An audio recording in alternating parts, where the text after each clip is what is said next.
Olá, eu e as minhas colegas Lia Bock, Thaís Hered e Luciana Barreto damos as boas-vindas a todos vocês que acompanham o mundo pós-pandemia. Olha só, Cala a Boca já morreu. Das muitas vezes nas quais ela colocou o dedo na ferida da sociedade, do machismo, da necessidade de não só reconhecer, mas de apontar o rumo da mudança. Essa é uma das frases mais marcantes.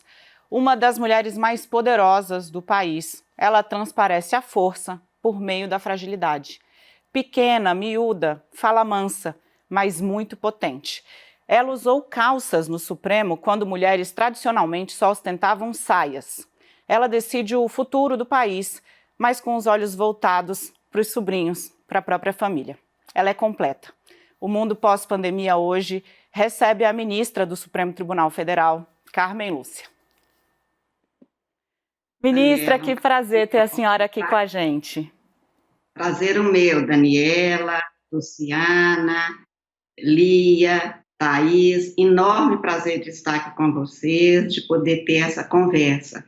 Realmente me sinto muito honrada de ter tido meu nome lembrado por vocês. Imagina, a honra é toda nossa. Ministra, eu li uma entrevista recente da senhora. A senhora fala que estava perdendo o sono, né? Por conta do Brasil.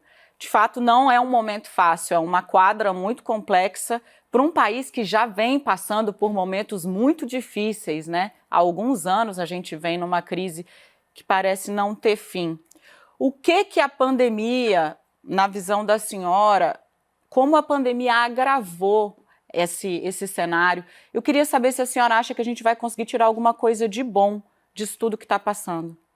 Daniela, eu acho que acrescentou para nós todos a ideia de que nós não temos segurança mesmo. Nós constituímos um mundo e fomos construindo sobre a ilusão, a partir da ilusão, de que a gente tem alguma segurança. A dor de viver faz parte, o medo da morte, o medo do amanhã, o medo da dor, mas a gente sempre achava que algumas coisas estavam certas. Você tem sua casa, você tem seu emprego, você tem... E a vida vai sendo levada num determinado rumo, numa determinada forma. E esta pandemia escancarou a nossa fragilidade e a nossa incerteza no viver e da forma de viver. Quer dizer, nós todos, desde sempre, e não é uma geração nem duas, são todas as gerações que foram construindo a sociedade na qual o toque fazia parte, o abraço fazia parte. Eu fui jovem, por incrível que pareça, como diz meu sobrinho, um dia você já foi jovem? Fui, meu. Então, eu fui jovem e a gente cantava, já eu, uma mulher adulta, na década de 80, você me abre seus braços e a gente faz um país. E agora nos mandam cerrar os braços. Diziam que era para a gente, o Cazuza cantava, mostra a sua cara, Brasil. Agora, nós nos desmascaramos com a máscara, nas desigualdades que são tantas e que a gente sabia que existia, nas feridas, nas chagas sociais, enfim, o que ficou patente para todos nós e que não dá mais para a gente esconder é que nós temos que viver e conviver humilde com a nossa fragilidade. Eu acho que isso é um acréscimo a tantos problemas que nós todos tínhamos. No Brasil, especialmente, no mundo de uma forma geral, uma economia que desvalorizou o planeta. No caso de Minas Gerais, o ano passado, nós começamos o ano com a tragédia de Brumadinho, mostrando que a gente tinha feito ou deixado que fizessem muita coisa errada. E, como disse outro dia, diretor do Inhotim, nós, no caso de Minas, fomos somando pandemias. Primeiro, a febre amarela, que estava tomando conta da região, depois vem uma tragédia como aquela, e quando se acha que vai recompor, vem uma pandemia. Ou seja, a humanidade estava doente, só que não cuidamos, a doença se agravou e virou essa situação que estamos vivendo. Então, o que acrescentou para mim foi a forma clara, patente, hoje, inegável, que nós temos de encarar. somos muito frágeis, fizemos muitos erros e precisamos consertar. Excelente, vai lá, Lu. Ministra, pegando carona ainda nessa sua resposta aí para a Daniela e com a mesma linha de pensamento, a gente vive num país com muitas desigualdades, né? E a senhora sempre fala muito sobre essas desigualdades. Disseram que esse vírus era democrático e atingiria todos da mesma maneira. Hoje os números já mostram que não. O vírus ele vai fazer um estrago muito maior nas periferias, nas populações mais fragilizadas, nas cadeias. Em meio a toda essa crise sanitária e essa crise econômica, a gente vive uma crise política e o tempo é um tempo em que as pessoas estão muito perdidas, brigando. E as soluções estão um pouco mais afastadas de nós. Como está o seu olhar diante de toda essa preocupação? Eu acho que é um olhar triste, porque não poderia ser diferente. Como você disse, nós temos uma crise sanitária, uma crise política, uma crise econômico-financeira e uma crise humana. As pessoas estão inseguras, as pessoas não sabem, de forma muito perplexa, olham tudo em volta e não sabem para onde dar.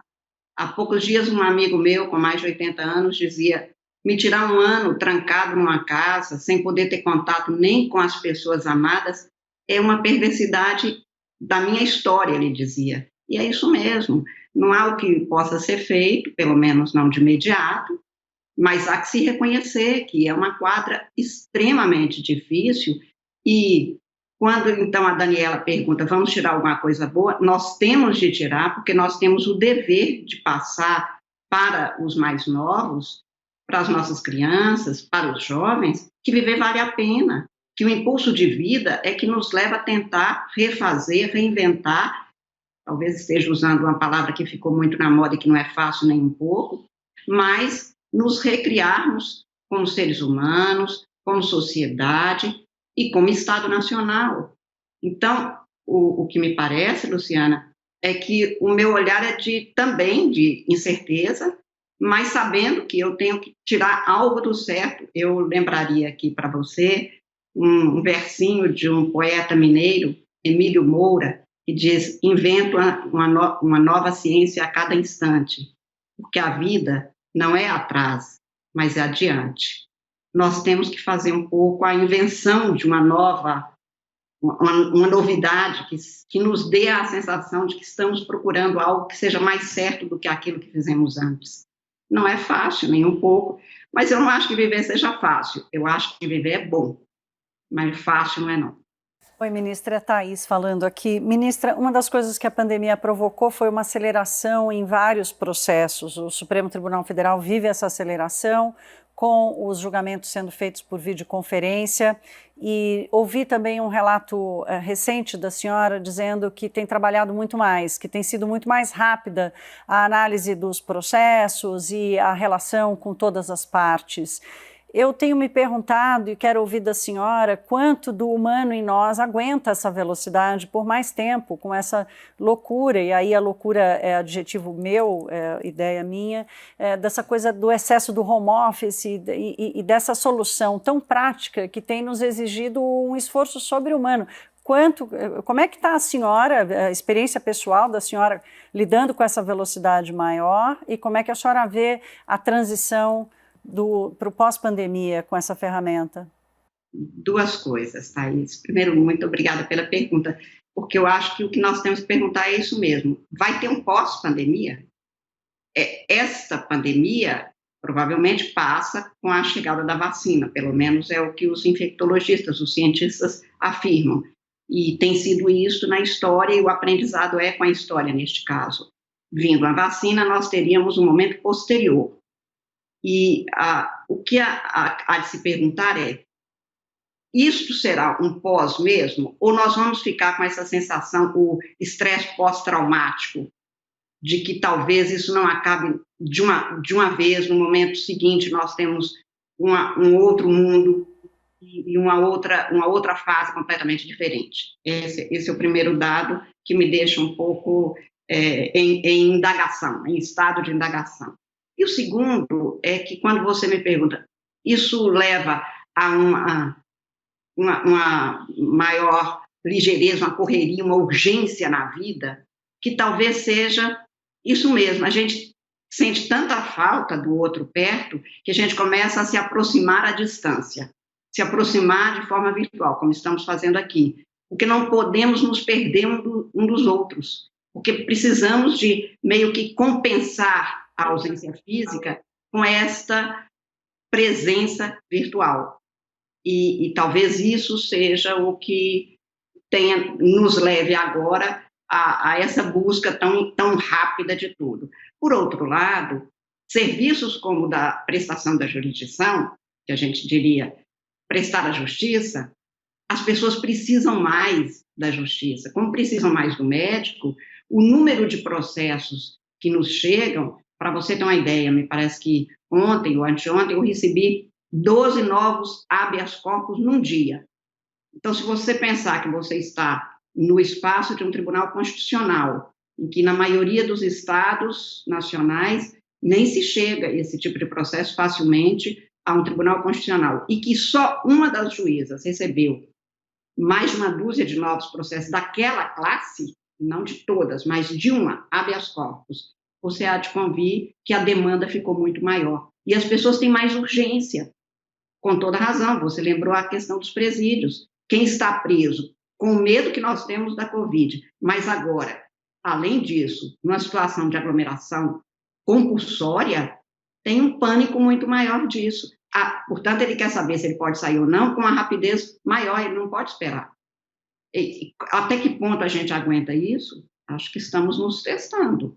Não há uma fórmula, porque é algo muito inédito. Então, o muito novo exige respostas novas, que nós estamos tentando dar pelos plenários virtuais, pelos julgamentos à distância, os tribunais estaduais estão compondo programas para continuar julgando, incluídos aí os julgamentos nas cidades de interior, para que não falte a presença do juiz, mas não é ainda um questionamento e uma resposta dada que tipo de judiciário o cidadão brasileiro, cada uma por exemplo, das senhoras quer. A senhora quer um juiz que a senhora não veja, nem conheça, porque no plano estadual, na maioria dos estados e tribunais maiores, Tribunal de São Paulo, por exemplo, com mais de 300 desembargadores, talvez as senhoras aí nem saibam me dizer nome de 10 ou 20 dos desembargadores. A gente vai saber só o do Eduardo Siqueira, o desembargador que foi flagrado sem máscara e agredindo o guarda civil.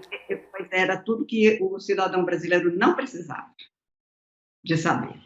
Né? Não precisava de saber porque não teria acontecido, não é que não era para não saber já que aconteceu.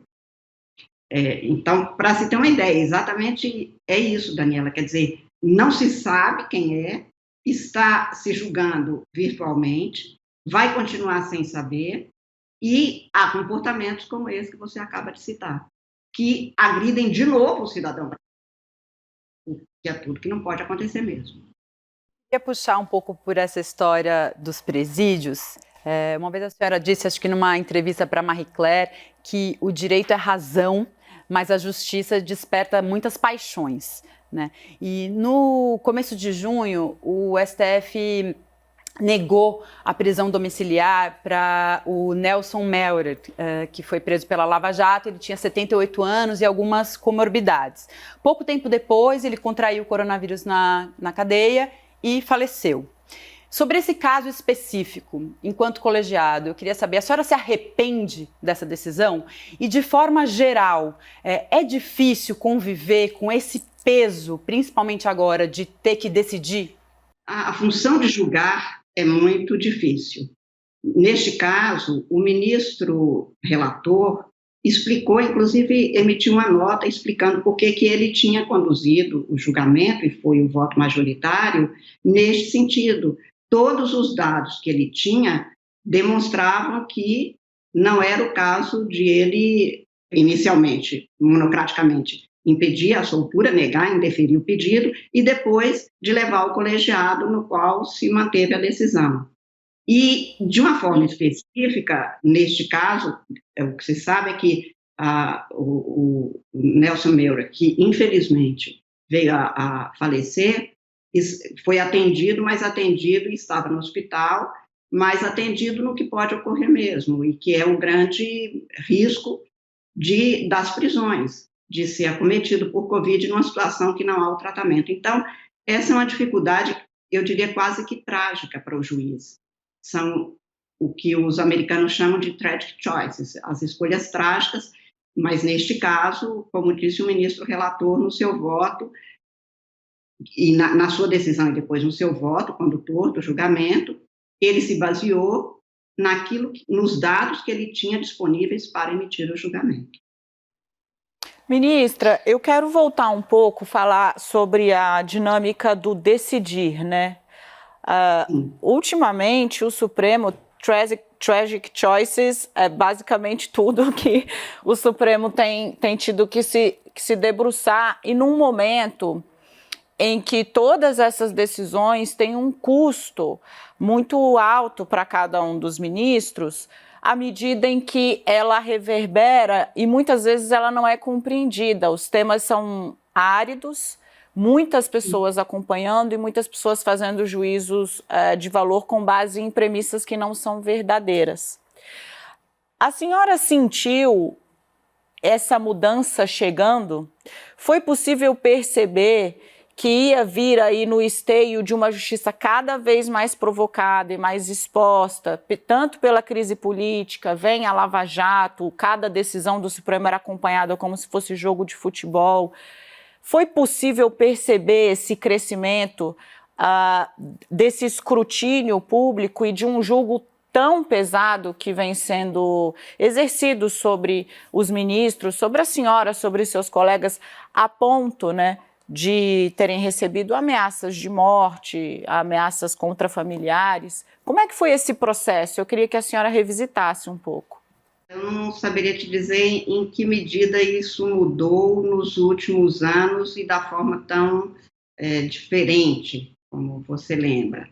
A verdade é que, com a Constituição de 1988, felizmente, porque estamos numa democracia, as pessoas sabem dos seus direitos, o cidadão quer o seu direito e acompanha isso. No caso do Supremo Tribunal Federal, há 2 dados a serem considerados. O primeiro diz respeito à circunstância de que a Constituição brasileira, como as constituições contemporâneas, tratam de muitos assuntos que dizem respeito à vida das pessoas, a saúde, a educação, o meio ambiente, os direitos sociais. Então, o tempo todo, há pessoas que sabem que aquelas decisões tocarão as suas vidas de uma forma direta e passam a acompanhar essas decisões. Então, isso é muito razoável que o cidadão, cada vez, quanto mais toma ciência e consciência dos seus direitos, mais ele acompanha o julgador que fala e que, no final, resolve o conflito que se tenha estabelecido na falta de cumprimento eventual desses direitos.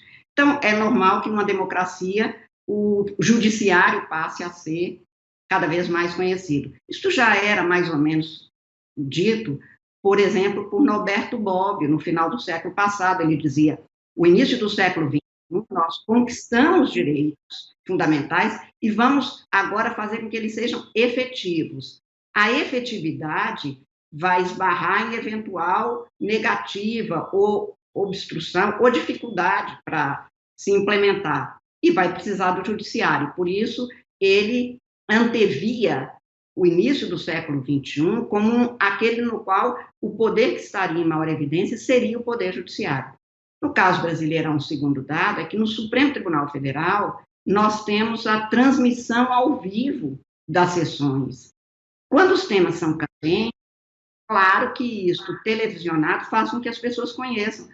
É muito pouco razoável que a gente tenha o conhecimento público de juízes em outros estados, porque não há essa experiência dos julgamentos serem públicos, os debates serem públicos, e nós temos uma forma de concluir julgamentos não por uma formação de consensos, mas por votos que são tomados a partir da ciência e principalmente do convencimento de cada julgador no Brasil. Este modelo de prestação jurisdicional faz com que, eventualmente, as pessoas não entendam. Isso que você diz, as pessoas não entendem, partem, às vezes, de premissas falsas ou de pouca explicação.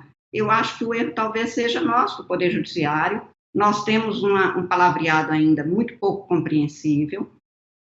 O chamado juridiquês não é realmente de conhecimento público, e principalmente a pouca explicação não tem muito como ter uma superação no próprio julgamento.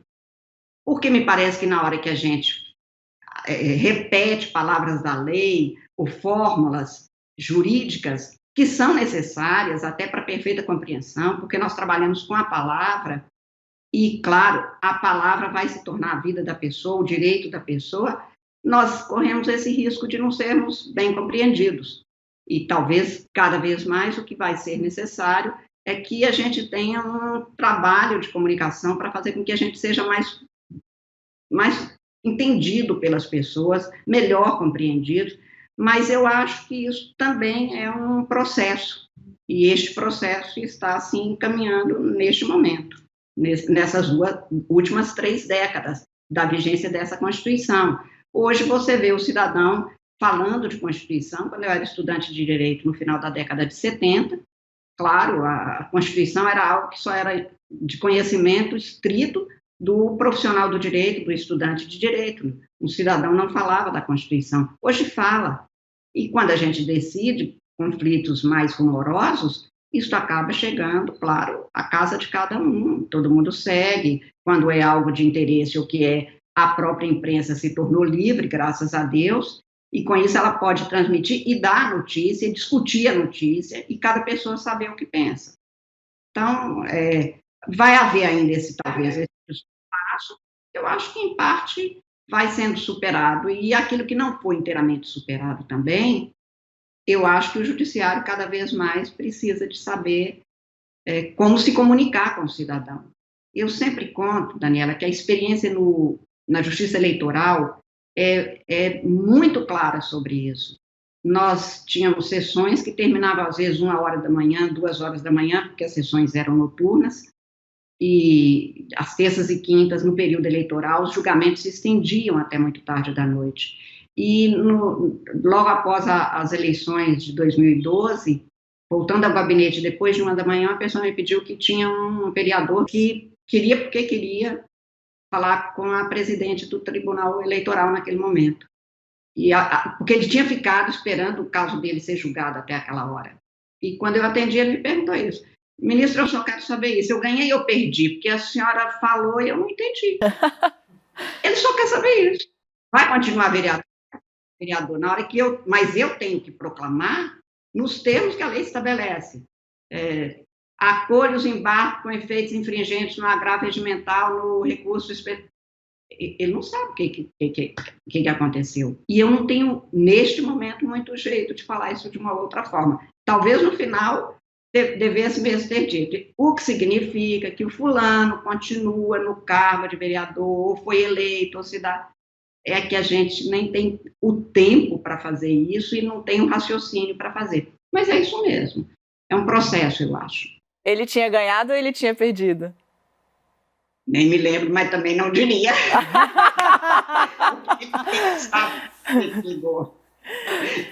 Ministra, a despeito da gente acompanhar nos últimos tempos pessoas presas por crimes de corrupção, por exemplo, existe a sensação no Brasil de que a justiça funciona para os mais pobres, né? E aí eu quero até citar um exemplo, por exemplo, da ex-primeira-dama do Rio de Janeiro, Adriana Anselmo, que conseguiu o direito de ir para casa. Na época eu mandei fazer uma matéria sobre isso, porque muitas presidiárias estavam lá numa condição semelhante. Descobrimos que essas presidiárias, elas não tinham pessoas que levassem a documentação, elas não tinham a residência fixa, ou seja, elas não preenchiam aquele critério e muitas eram abandonadas nos presídios pelos seus companheiros ou pelas suas famílias. Eu sei que a senhora está atenta, olhando para isso. E aí eu queria que a senhora falasse sobre essa experiência com essas pessoas que estão abandonadas, especialmente as mulheres. Nós estamos aqui em 5 mulheres e isso é muito caro para nós. Primeiro, Luciana, assim, a situação da mulher em quase todas as circunstâncias que a gente olha, ela é mais grave, gravosa e às vezes até cruel do que na igual situação com os homens. E, às vezes, é isso mesmo. Há pouco tempo, não sei se foi a Thaís que disseram que nós estaríamos na mesma situação, ou talvez você mesma tenha dito. Não, nós estamos na mesma tempestade, mas não estamos no mesmo barco, mesmo numa pandemia. Por isso é que ficou escancarada a desigualdade. Essa desigualdade é uma chaga social que nós temos no Brasil há muito tempo, e no caso daqueles que, por algum motivo, estão pagando por um erro, e o ser humano é sempre muito maior do que o seu erro, isso é que a gente sabe que esse modelo é perverso, esse modelo é trágico até. No caso das penitenciárias, as meninas, quando são internadas, as menores sofrem mais, e as mulheres sofrem mais, em que pese nós temos hoje um pouco mais de 6% da população carcerária ser de mulher. A média brasileira, pelo menos nos dados até o ano passado, era menor do que o resto, na maioria dos países democráticos do mundo. Subiu muito o número de mulheres, elas sofrem mais, porque nas gestantes, no final da minha gestão no Conselho Nacional de Justiça, nós tínhamos pouco mais de 70 mulheres grávidas, e nós conseguimos que todas elas tivessem acompanhamento, todas as crianças nascidas eram registradas e eram cuidadas, nós tivemos centros de referência de mulheres que foram criadas. A situação é muito diferente para a mulher mais pobre, muito mais, para a mulher doente, para a mulher que não tem uma atividade econômica com a qual ela possa manter a sua autonomia, também é muito, muito mais trágica. E isso tudo para te dizer que nós temos situações que continuam invisíveis para as pessoas, para a sociedade brasileira. Por exemplo, se você chega numa penitenciária no dia de visita, numa penitenciária masculina, as filas são enormes, estão lá as mães que não abandonam seus filhos, as esposas, as namoradas, as irmãs. Você chega numa penitenciária feminina, muitas vezes há muitas mulheres que não recebem visita porque as próprias famílias abandonam. E isso é uma demonstração, um sintoma da enorme discriminação de uma sociedade preconceituosa, discriminatória, que faz com que a discriminação comece dentro de casa, para quem tem casa, e nas famílias. E essa é outra questão gravíssima no Brasil. Eu fico mortificada quando eu vejo que, por exemplo, no caso das menores, das meninas, não há nem o cuidado, às vezes, e não há o cuidado nem de se dar presença da própria família, como se dá em relação aos meninos. Eu falo das filas de espera, as pessoas chegam um pouco antes do horário da visita, e isso é patente, fica patente realmente só de olhar. Por outro lado, eu acho que quando se fala, no caso de uma mulher que tem obtido este dado, isso era conseguido conforme, como você disse, se comprove as condições que a lei estabelece. O problema é que, enquanto algumas pessoas têm condições de ter um ótimo advogado que chega lá e que rapidamente providencia o cumprimento desses requisitos, aquela outra que não dispõe das mesmas condições conta com uma instituição que no Brasil é uma instituição exemplar, que é a Defensoria Pública. Só que eles não têm número suficiente de defensores para fazer face à demanda brasileira, mas são pessoas de uma dedicação que também honram qualquer povo do mundo. São advogados da melhor envergadura intelectual, de uma dedicação extremosa, não é extrema só. Agora, é claro, o número que é demandado a eles é muito superior ao número que eles têm para esta demanda. E muitas vezes você tem situações no interior, como você disse, de mulheres grávidas que não cumpriram as condições, que poderiam estar em casa e deveriam estar em casa, mas que ali permanecem por falta de cumprimento. Por outro lado, para o juiz decidir, como o nosso direito é formal, não se pode decidir sem o atendimento da lei, porque neste sentido nós somos, sim, inteiramente limitados e vinculados ao que a lei estabelece. Você não pode por um achismo que não vai acontecer nada, que aquela pessoa não teria cometido um crime de maior gravidade, mas sem o atendimento de condições mínimas, ser levada a uma decisão que posteriormente pode se demonstrar inteiramente equivocada e até com graves consequências sociais. Daí a necessidade que nós temos deste aprimoramento institucional, que o sistema de justiça abriga tanto o juiz, quanto o Ministério Público, quanto defensorias, quanto principalmente o que se tem na Constituição brasileira. O advogado, que é essencial, sem ele não se consegue de jeito nenhum fazer justiça. Já que a gente está falando aqui muito de presídio, né, essa pandemia do coronavírus, ela expôs um problema muito grave da superlotação que a gente já conhece, né? Até o próprio Supremo, em 2015, decretou o estado de coisas inconstitucional, né? Que demonstra que não se presta ao que não é justo e não se presta ao que deveria, né? Mas a gente está vivendo numa sociedade onde muita gente pensa que bandido bom é bandido morto. Então, para esse fim, o presídio se presta, né? Como a gente poderia convencer a sociedade a cuidar dos seus presos, né, e lutar contra esse encarceramento em massa, sem que as pessoas sintam que os bandidos vão ficar soltos, né? Como lidar com essa equação?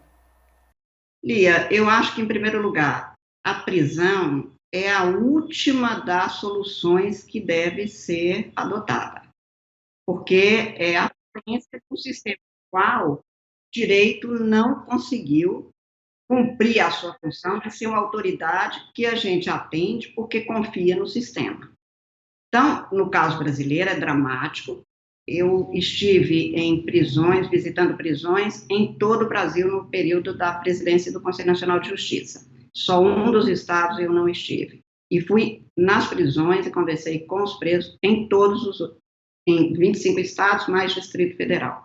A situação é de um drama que não tem tamanho, que não é de solução fácil, e eu não acho que realmente alguém possa imaginar que a prisão como está reeduque ninguém, que aquilo vá servir como uma motivação para que ele mude. Muito ao contrário, na hora que ele entra e sofre as coisas, ele sai de lá traumatizado. E eu acho que uma solução viável, não para continuar encarceramentos como estamos. Eu acho que o direito vai passar por uma mudança muito grande. Já se põe a necessidade dessa mudança, no sentido de saber quais as penas, como se cumprem as penas, e que pena há de ser adotada validamente, legitimamente, e que não seja respondendo com o seu corpo, com a sua vida, como tem sido no caso das prisões e muito mais num sistema como o brasileiro. Agora, nós temos no Brasil uma experiência que tem sido modelar, que é ínfima, ela hoje não resolveria a situação da superlotação carcerária, que é dramática, das APACs, que são instituições para pessoas, inicialmente, foi adotada como de baixa ofensividade do crime, do delito, e que hoje tem sido adotada, por exemplo, começou em Minas Gerais, Minas Gerais já tem mais de 40 APACs, ali eles têm um sistema de trabalho, de dedicação, todo mundo conhece todo mundo, sabe quem ali está, eles vivem numa situação digna, a tal ponto que o grave problema que demonstra a falência do sistema carcerário e da prisão como a pena que possa ser adotada indiscriminadamente, como você diz, ainda há pessoas que assim pensam, porque ali as pessoas entram, trabalham e o índice de reincidência é muito baixo.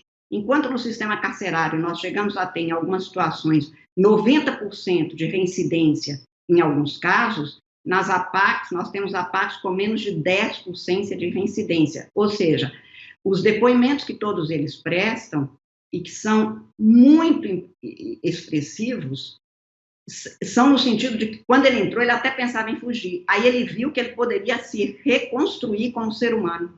E, a partir da hora que ele acredita nisso, ele acredita que é melhor cumprir a pena, pagar o débito que ele tenha com a sociedade e recomeçar. Os depoimentos são especiais. eu sempre tenho convidado e tenho levado muita gente a conhecer algumas dessas APACs. Como eu disse, em Minas Gerais, eu participei muito do início das APACs, que foi na década de 80, a atuação dessas pessoas.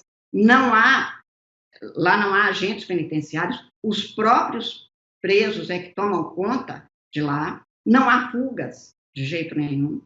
Então, é uma experiência muito nova, se a gente considerar que foi 85, 86, que foram as primeiras experiências.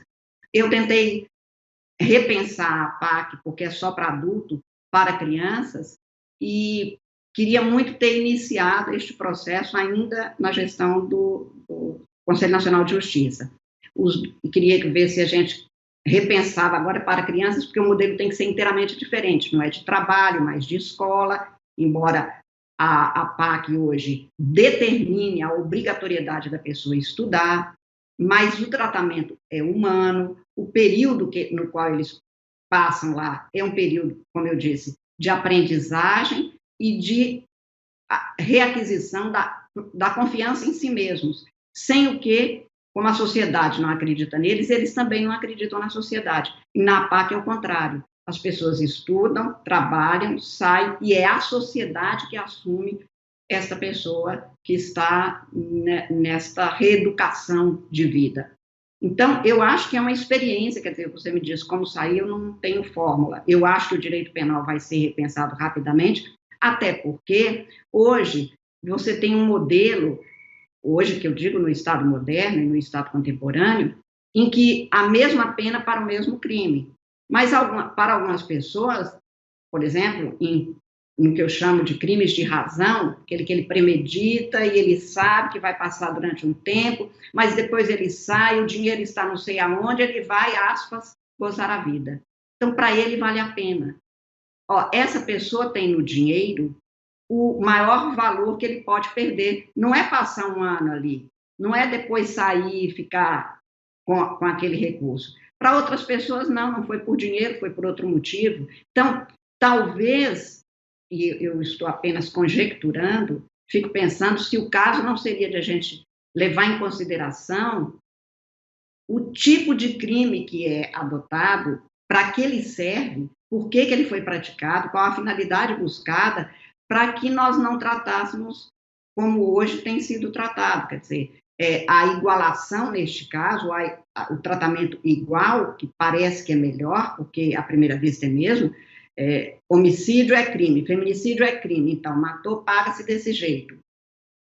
E alguém que premeditou e que matou a sua mulher, não apenas porque era mulher, mas porque ela deixaria uma herança de não sei quanto, depois que ele cumprir 2, 3 anos, ele vai poder sair, fica com esse dinheiro, quer dizer, essa igualdade de tratamento, porque foram 2 homicídios, de um que realmente agiu sob violenta emoção, não justifica de jeito nenhum, é feminicídio do mesmo jeito, mas o que o outro busca tem um outro dado. Será que essa pena igual é a maior justiça, no caso? Então, eu acho que nós estamos num período de repensamento de modelos. O que eu sei é que a penitenciária brasileira não reeduca ninguém, não ressocializa, não é um cumprimento de pena no sentido que foi pensado, é apenas uma possibilidade que se tem de um afastamento que levará, e normalmente leva, a uma piora da condição daquele ser humano. E como eu disse, e é da APAC esse mote de que todo homem é maior do que o seu erro, isto deve valer em todos os casos de cumprimento de pena por erros que nós venhamos a cometer. Ministra, eu vou trazer o STF de volta aqui para o centro do debate. A senhora sabe que, acho que um ano e pouco atrás, me chamaram para uma conversa sobre política e me pediram para falar um pouco sobre a atuação da imprensa e tal. Era uma plateia grande, devia ter umas 400 pessoas lá. E eu fiquei absolutamente assustada quando eu vi um grupo de pessoas usando uma camiseta escrito lá, feche o STF e tal. Falei, meu Deus, me chamaram para vir ter uma conversa sobre política e tem gente querendo fechar o Poder Judiciário, a Suprema Corte. E faz pouquíssimo tempo, provavelmente pessoas que pensam igual, foram lá para frente do Supremo com o rojão, tirar rojão na frente do STF. Como é que a senhora está vendo isso? Quer dizer, tem um pouco aí da coisa da liberdade de expressão, existe crime no meio disso? Quer dizer, como é que a senhora está vendo esse movimento que para mim me soou absolutamente assustador há um ano e pouco, agora nem tenho mais como descrever aquela cena.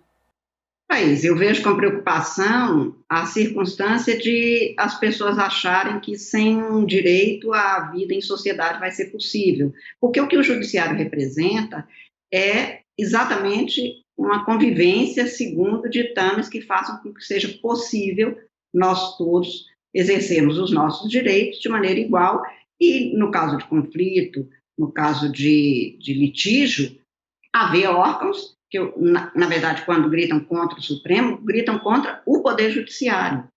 Não é só o Supremo é a parte visível, mas na hora que isso é feito contra o Supremo, você imagina um juiz no interior, né? Ele também vai adotar decisões no qual alguém ganha, alguém perde, e este que perde não estará satisfeito, mas isso também não autoriza que se possa colocar em dúvida o próprio Estado de Direito e a própria democracia. Por isso eu vejo com muita preocupação. Ministra, acho que quando você diz... Ministra, deixa eu só complementar aqui que eu acabei esquecendo, nós tivemos um ministro de Estado numa reunião de ministros pedindo a prisão, chamando a senhora e seus colegas de bandidos. Quer dizer, eu acabei na emoção aqui esquecendo de fazer essa complementação, que eu acho que só faz aumentar a gravidade da situação. Perdoe de lhe interromper, por favor, continue. Não, o que eu dizia era exatamente isso, quer dizer, é preocupante sim, porque o que nós estamos aqui falando é de democracia, e não passou pela cabeça de nenhum de nós da minha geração, eu acho, pelo menos os que lutamos tanto para que a gente tivesse o Estado democrático de volta no Brasil, depois de um período conturbado, que nós tivéssemos ainda que comprovar que o melhor modo de viver é numa sociedade democrática e num Estado democrático, que as consequências fora isso são trágicas também. E quando se fala contra o Poder Judiciário, se fala contra a democracia, porque não há nenhuma democracia sem Poder Judiciário independente e forte.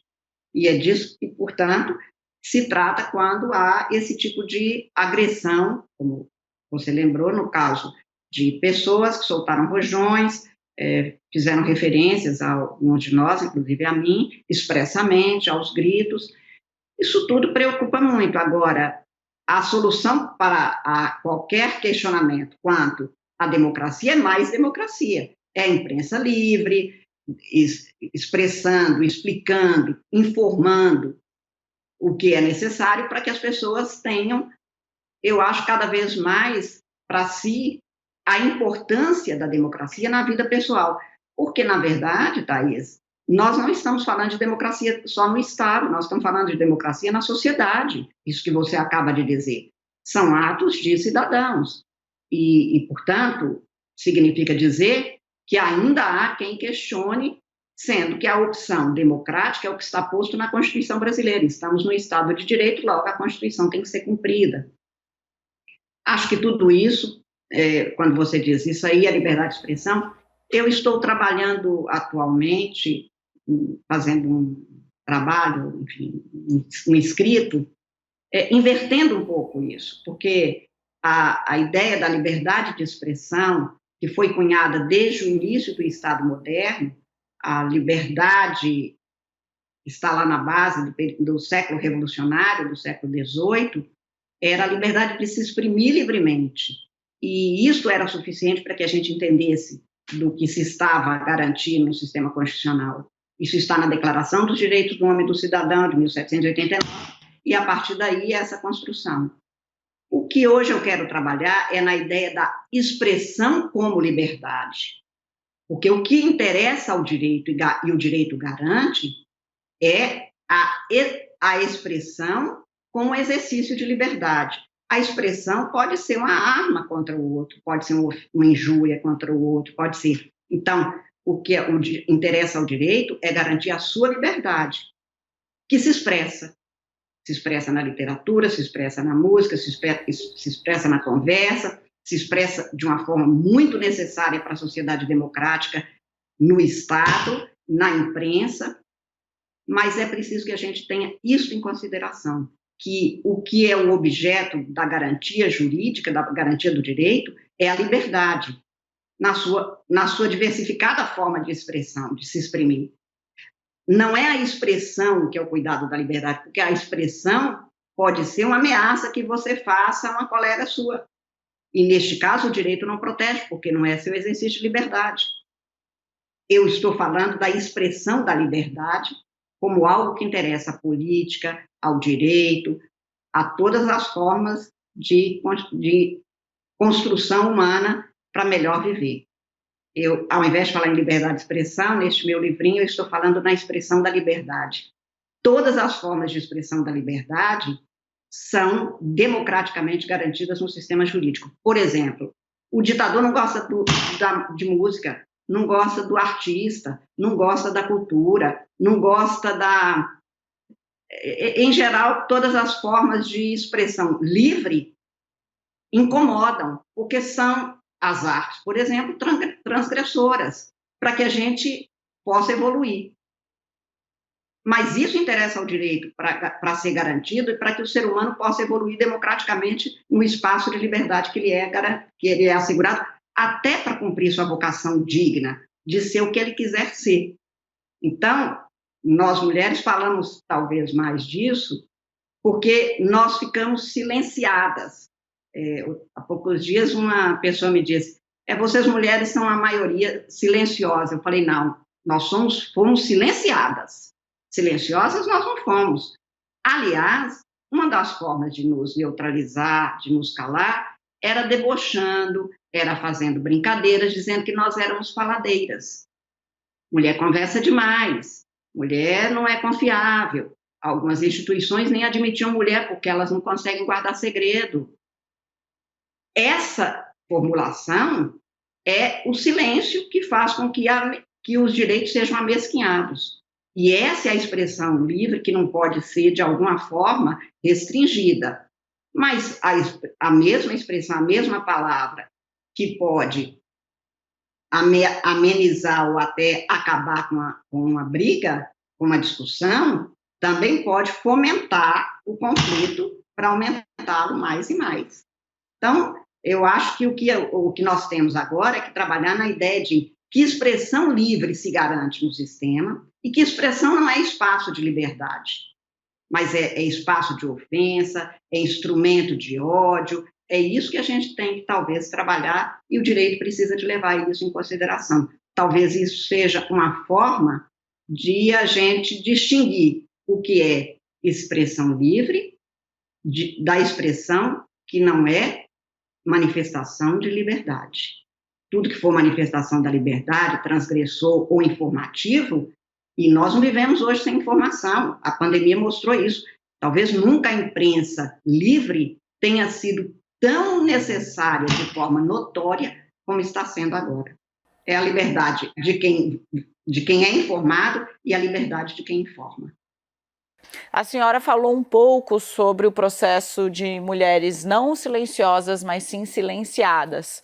E aí, claro, eu lembrei de um dos apartes mais importantes que eu já vi para uma mulher na Suprema Corte. A senhora, quando um colega estava ali já insistentemente interrompendo, fazendo apartes, né? Assim que se chama, a um voto da ministra Rosa Weber, a senhora presidente da corte se levanta ali e conta que havia visto um estudo que mulheres magistradas são 18 vezes mais, é isso, interrompidas do que seus colegas homens. É isso? Na Suprema Corte Americana, uma ministra me disse isso, como era aqui, claro que eles têm um número maior de juízas na Suprema Corte Americana, mas que elas lá eram interrompidas 18 vezes mais do que os homens, e como era aqui.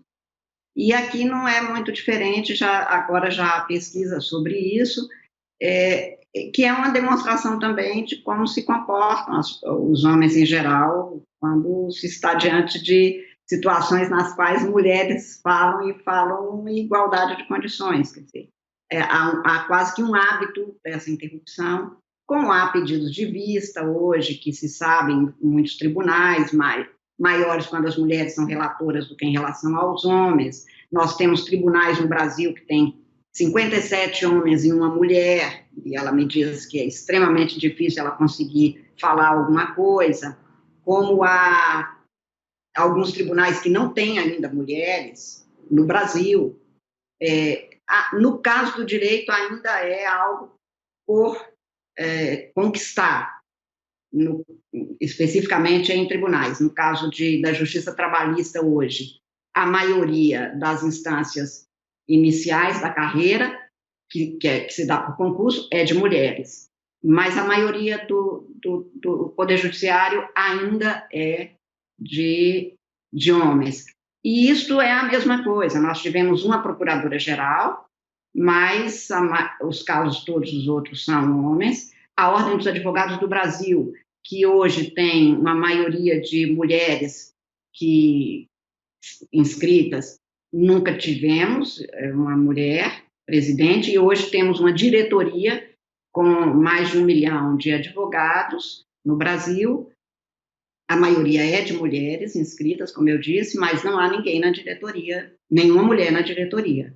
Então, a comunidade jurídica, também porque as mulheres não chegavam a cargos e nem às faculdades, historicamente, então nós temos hoje, talvez nas próximas gerações, mais mulheres participando do processo político. Mas no caso brasileiro, a mesma coisa se dá no Poder Executivo, no Poder Legislativo. O ministro Barroso tem dito que ele vai se empenhar muito nessa eleição para que as mulheres se candidatem, mas as mulheres também dizem, muitas vezes, e depõem para a gente, que elas, para se candidatarem, às vezes não têm o mesmo espaço que os homens dentro dos partidos. São raras as situações nas quais há mulheres nas executivas dos partidos, e, portanto, até há relativamente pouco tempo, o depoimento era esse. O dinheiro do fundo partidário não ia para as campanhas das mulheres, o tempo de televisão não era outorgado em igualdade de situações. Então, quando elas não são tão vistas e não são votadas, dizem, mas nem mulher vota em mulher. Nós temos candidatas e elas não ganham. E não se olha qual é o histórico para se chegar a essa situação. Nós, no Brasil, temos hoje uma das mais baixos índices percentuais de representação, por exemplo, no legislativo. E temos mulheres muito batalhadoras e muito presentes no legislativo brasileiro. O número tem sido diminuto, o que faz com que a pessoa, quando chega lá, precise de assumir cada vez mais essa condição de dar visibilidade ao que está sendo feito.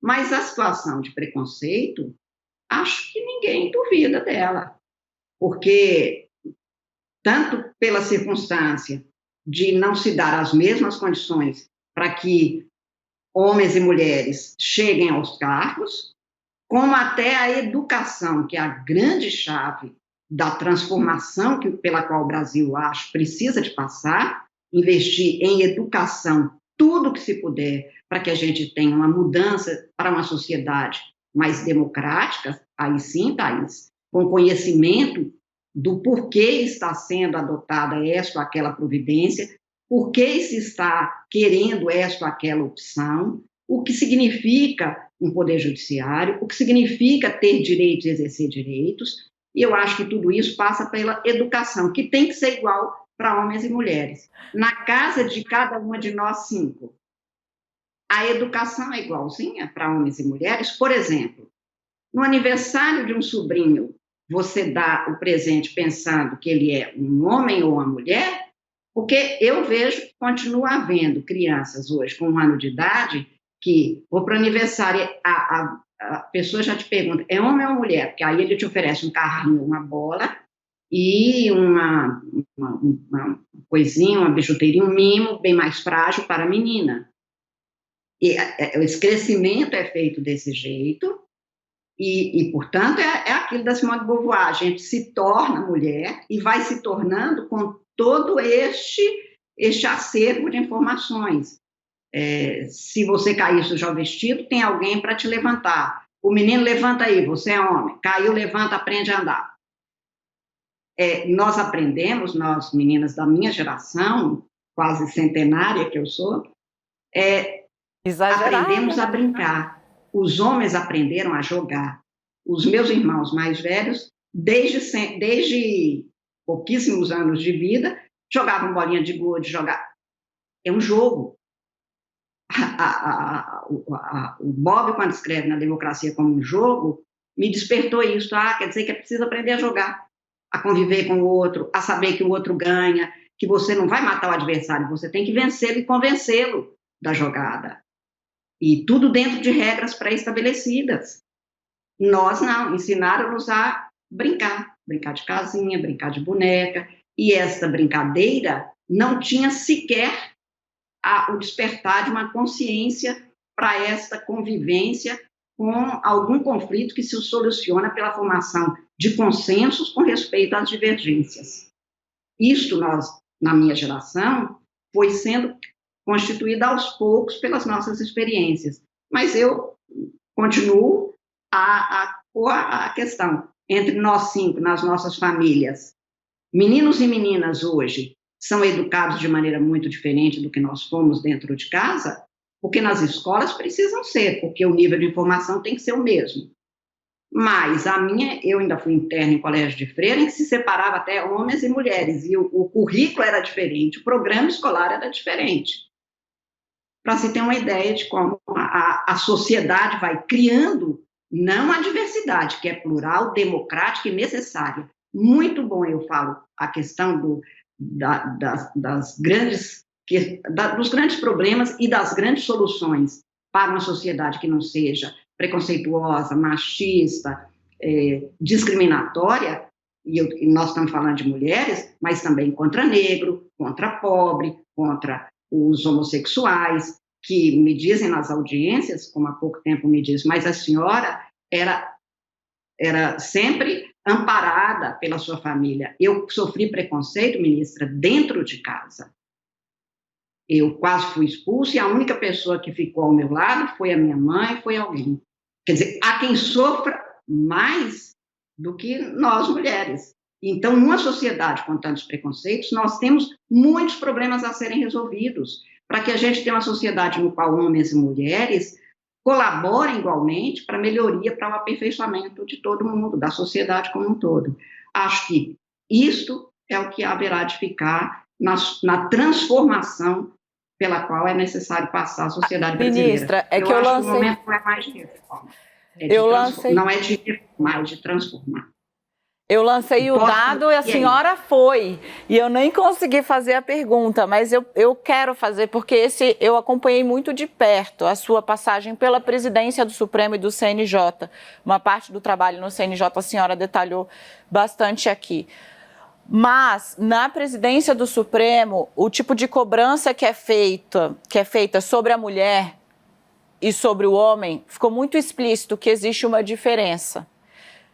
Eu vou pedir desculpas às colegas aqui, mas eu queria se a senhora pudesse, de maneira editada, até porque a senhora é muito discreta para falar de si, mas comentar um pouco como isso chegou à senhora. Eu lembro muito que as críticas, se o homem segura uma coisa para buscar um consenso, para esperar amadurecer, para tentar amainar o clima no plenário entre os 11 ministros, isso é um conciliador.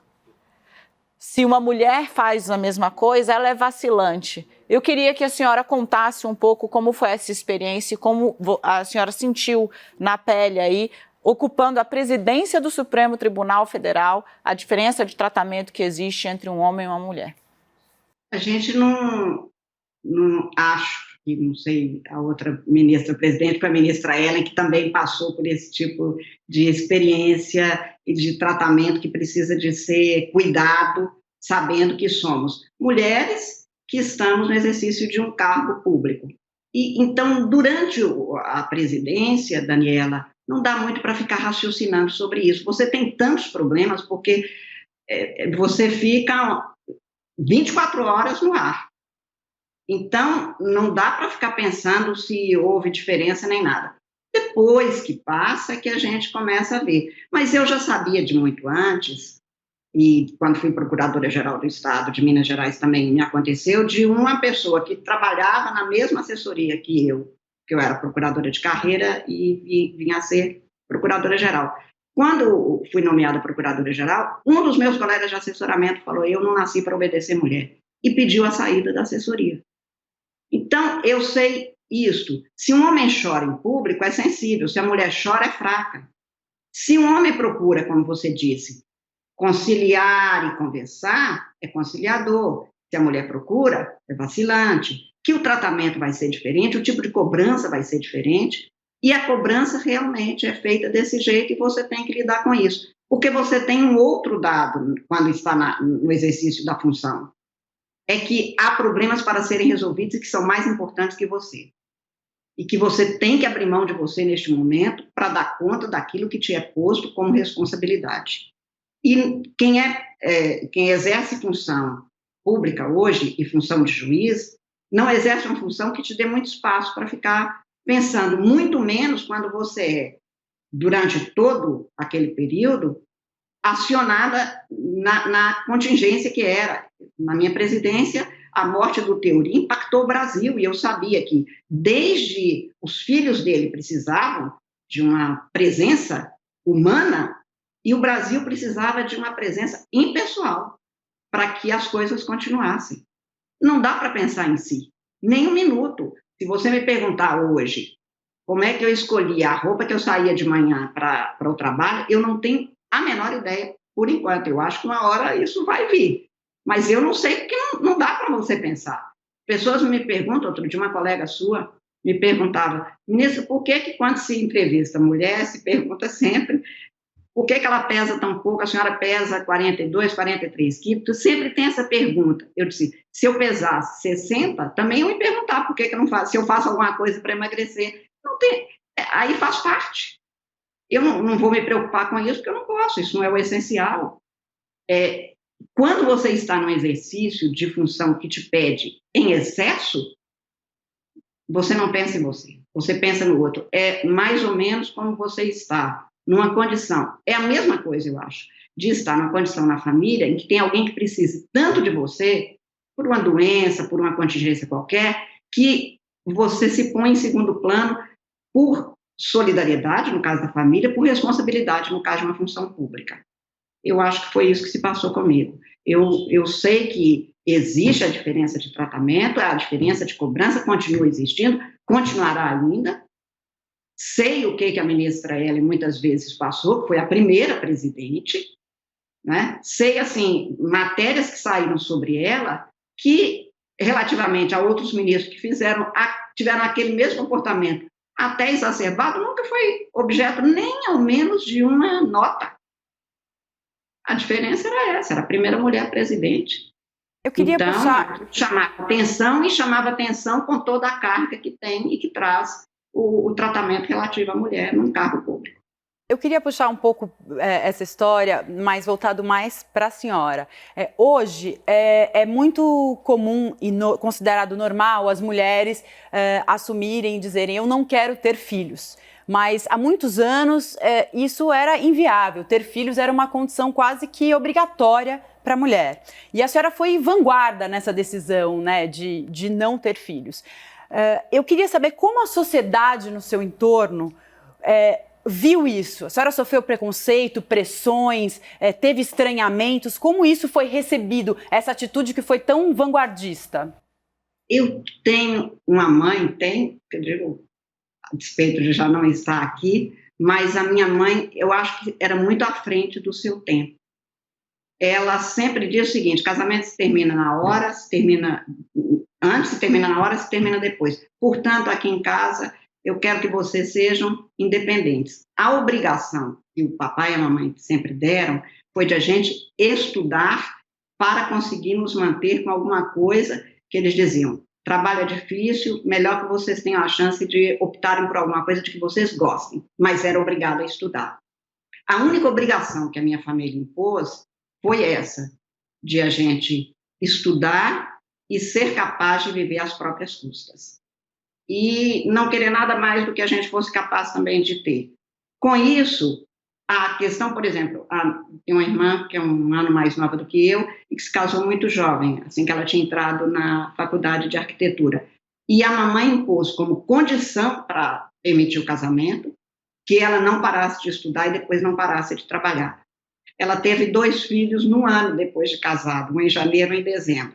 A mamãe praticamente se mudou para casa, mas era proibido, era o acordo feito. Não podia deixar de estudar. Então, eu acho que como eu vi muito isso e eu tinha essa sustentação, eu não sofria esse tipo de preconceito. Volta e meia diziam isso, mas o tal do rapaz bom, o fulano é um rapaz tão bom, por que não? Pois é, porque quando a gente é jovem, inclusive, o tal do rapaz bom, a gente queria um mais aventureiro, era até melhor do que o rapaz bom na família, o rapaz bom era algo muito, muito desejável, mas não era obrigado de jeito nenhum, a única obrigação que a gente tinha era essa.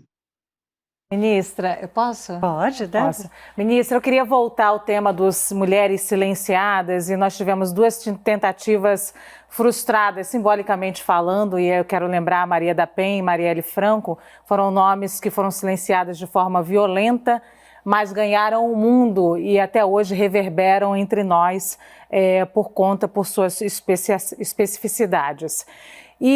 Mas a senhora falou também do fundo partidário, uma outra forma de silenciar é impedir que essas mulheres cheguem aos locais de poder, de decisão.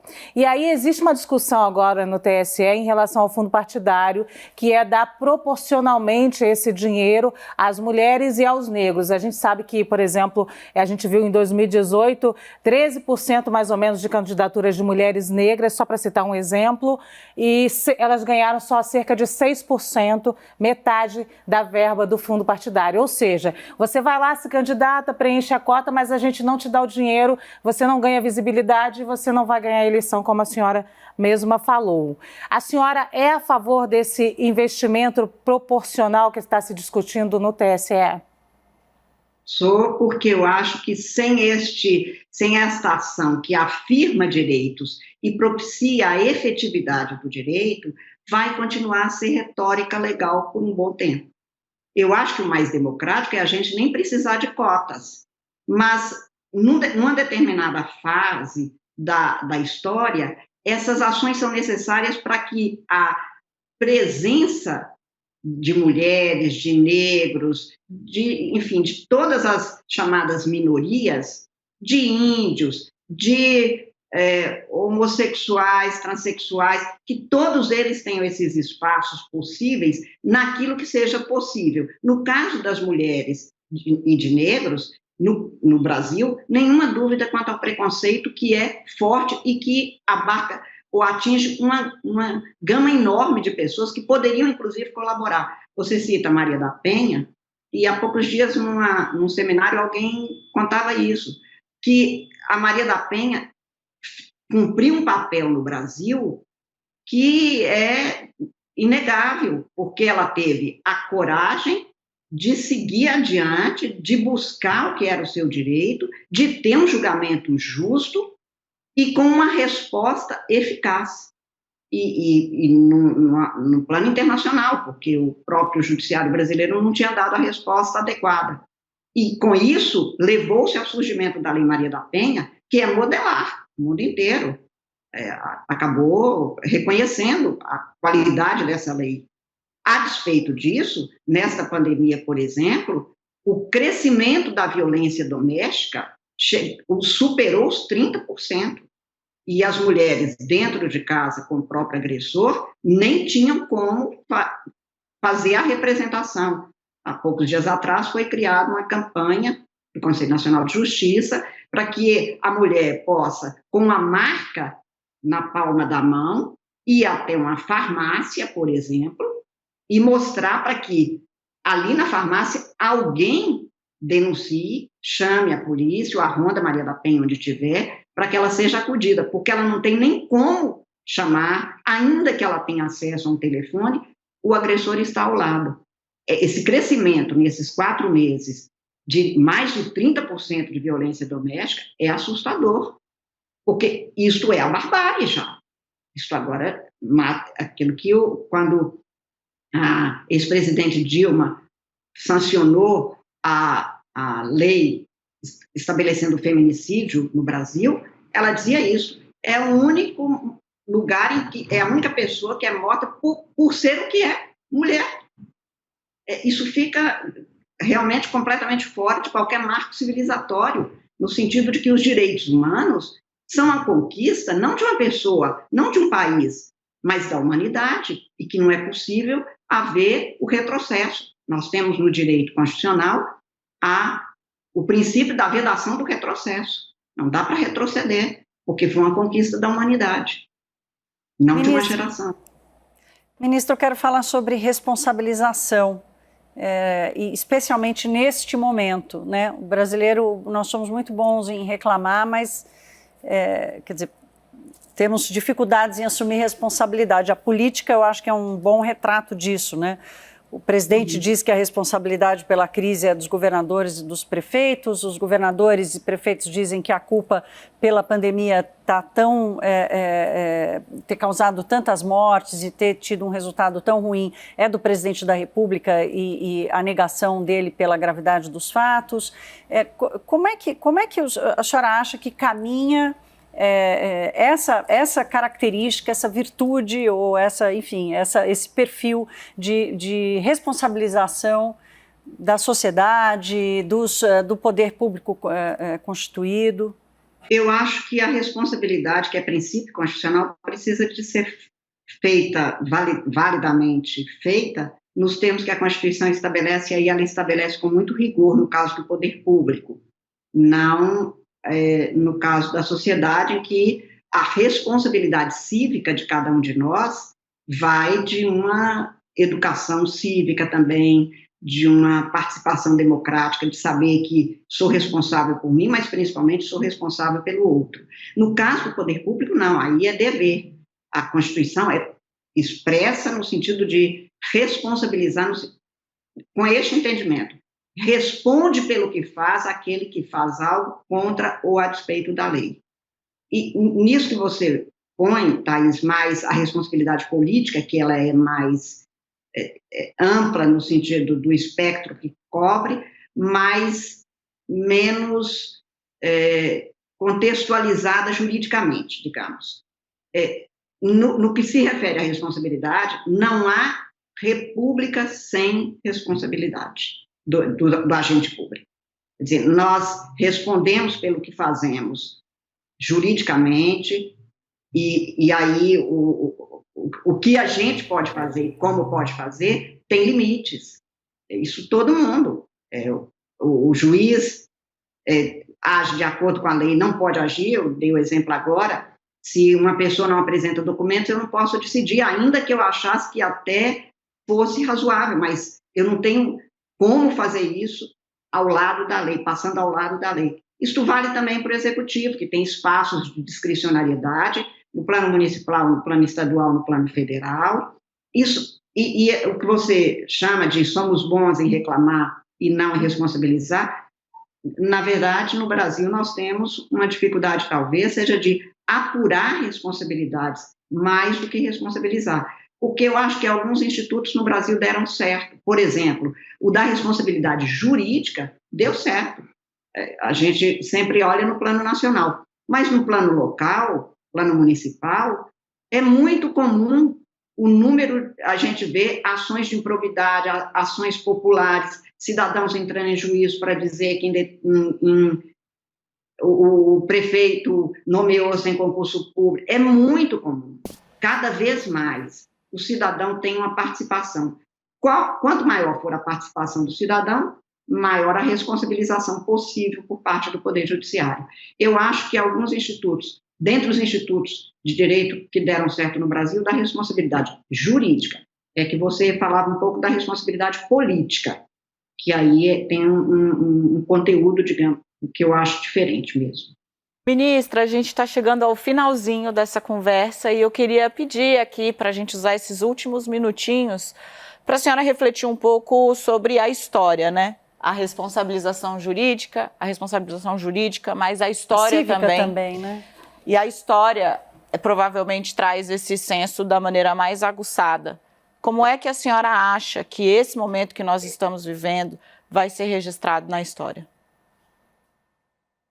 Acho que ficará o registro, primeiro, Daniela, de termos enfrentado um desafio enorme e que, embora a gente tivesse sinalizações de que havia muito erro na questão de direitos fundamentais no mundo inteiro, pessoas passando fome, pessoas jogando resto de comida fora, na matéria ambiental, destruindo o meio ambiente. E eu tive um reitor na PUC de Minas que dizia assim: o homem perdoa sempre, Deus perdoa sempre. O homem perdoa às vezes, a natureza não perdoa, nunca. A natureza não perdoa, a gente erra com ela, amanhã ela responde. Então nós erramos, nós brasileiros, que nem tínhamos o direito, porque temos um meio ambiente muito favorável. A despeito de toda a riqueza que temos, não cuidamos das nossas coisas, não cuidamos nem das nossas pessoas, não cuidamos bem nós, cidadãos, nem dos nossos meninos, das nossas crianças. Nós somos uma sociedade na qual quem pode pagar a escola para o seu filho não liga muito se os outros não têm uma ótima educação pública, como é dever constitucional do poder público. E tudo isso faz com que a gente estivesse caminhando de maneira equivocada e, portanto, já devíamos ter sido alertados que haveria uma hora em que iríamos ter que dar conta de tudo isso. Só que veio de uma forma abrupta para o mundo inteiro, e aí, realmente, o que virá pela frente, nós não temos muito como saber. O que nós sabemos, acho, é isso, que precisamos de fazer alguma coisa para que o que vier seja melhor do que o que nós fizemos, e que ainda haja tempo para a gente refazer o que estava fazendo errado e continuar tendo esperança.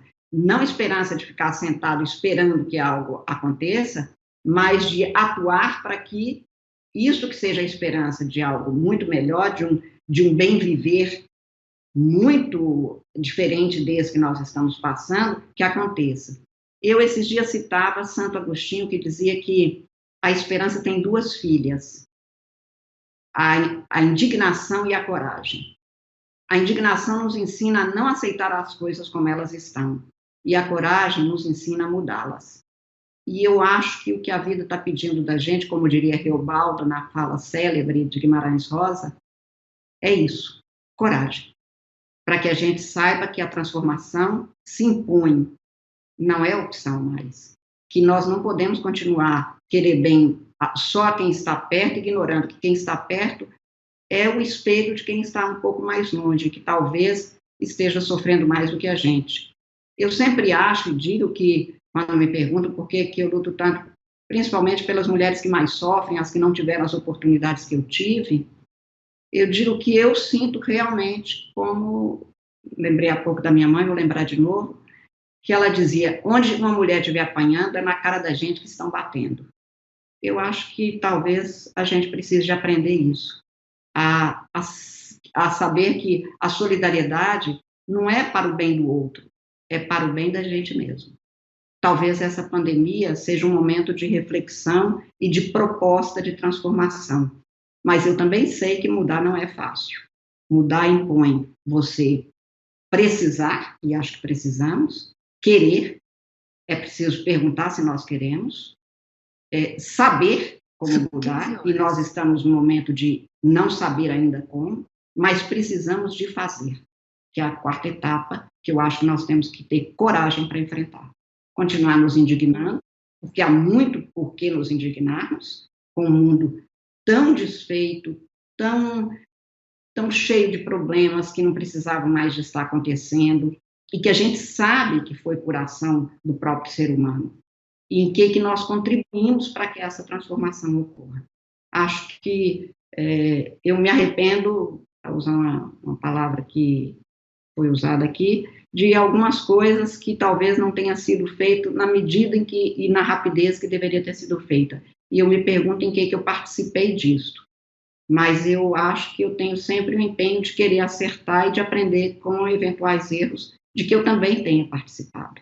Acho que é isso que fica para mim deste momento. Ministra, que honra, que prazer. Maravilha. Muitíssimo obrigada. A senhora dividiu bastante com a gente. Eu tenho certeza que esse programa vai ficar marcado aqui com todas nós e com quem nos assistiu. Muitíssimo obrigada, ministra Carmen Lúcia, pela participação. A todas, Daniela, Luciana, Thaís, Lia. Foi muito bom estar aqui com vocês. Vocês honram o Brasil na condição de jornalistas, de profissionais livres. E eu quero muito que o Brasil e que as meninas de hoje sejam mulheres como vocês. Ai, vamos morrer todas aqui. Obrigada, que ministra. Honra, obrigada, que honra. ministra. Foi muito bom estar. Muito bem, obrigada, ministra. Obrigada. Olha, e esse programa, essa entrevista com a ministra do Supremo Tribunal Federal, Carmen Lúcia, já está disponível na íntegra no nosso site, cnnbrasil.com.br, e também no nosso canal no YouTube. Se você curte podcast, ele está em todas as plataformas de áudio. Esta é a CNN, inconfundível.